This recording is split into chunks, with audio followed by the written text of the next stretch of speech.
जय जय दाता आनंद साईं, जय जय दाता आनंद साईं। ओम साईं करम फल दाताई नमः। जब जब कोई झूठ कर्म करता इस जग माही, 84 का एक चोला निश्चय होवे ताही। जितने झूठ उतने चोले 84 में पाए। देखो प्राणी फिर भी झूठे कर्म से बाज न आए, झूठे कर्म से बाज न आए। ओम साई पतित वत्सलाय नमः। श्री साई गीता श्लोक नंबर 2576।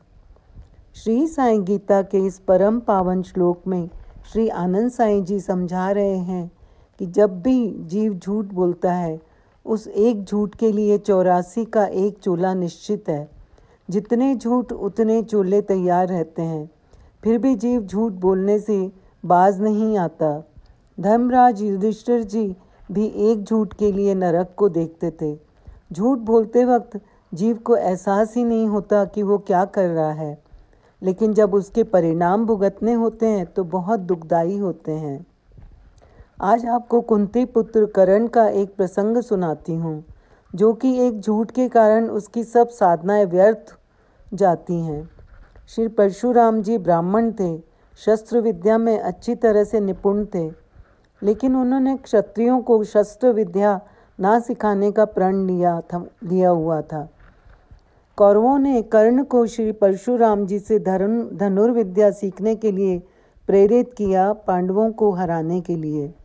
अतः कर्ण ने ब्राह्मण का वेश धारण किया और परशुराम जी से शस्त्र विद्या सीखने की इच्छा प्रकट की। तब श्री परशुराम जी ने उसका वर्ण व नाम पूछा तो वीर कर्ण ने अपना वर्ण व जाति बदल कर बताई, अपने को एक ब्राह्मण परिवार का बताया। अब वीर कर्ण परशुराम जी के पास रहकर धनुर्विद्या सीखने लगा।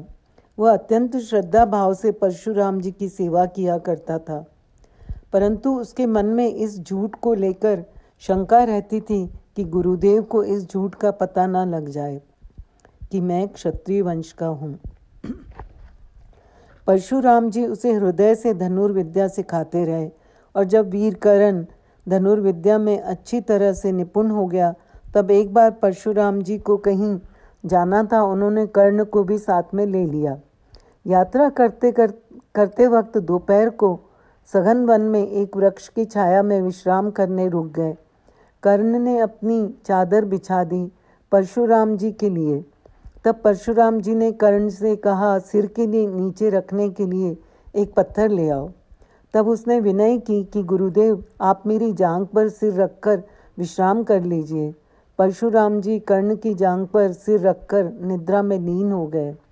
उतने ही समय में एक भयंकर दंदशूक नाम का कीट आया और उसने कर्ण के पाँव में जोर से काट लिया तो खून की धारा बह निकली। तब कर्ण ने सोचा कि यदि मैं अपने पाँव हिलाता हूँ तो श्री गुरु के आराम में बाधा पहुँचेगी।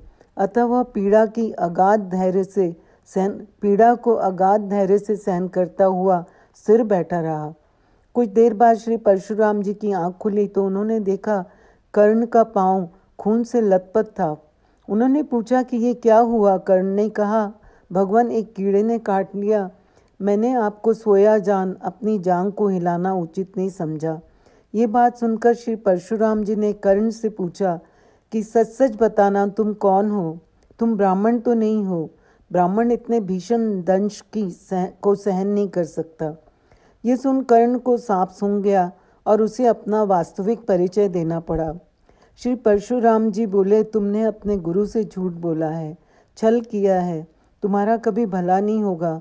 तुमने मुझसे जो शिक्षा पाई है वह तुम्हारी किसी काम ना आएगी। और उसी समय उन्होंने कर्ण को विदा कर दिया, साथ ही अपनी सेवा के फलस्वरूप 5 बाण दे दिए।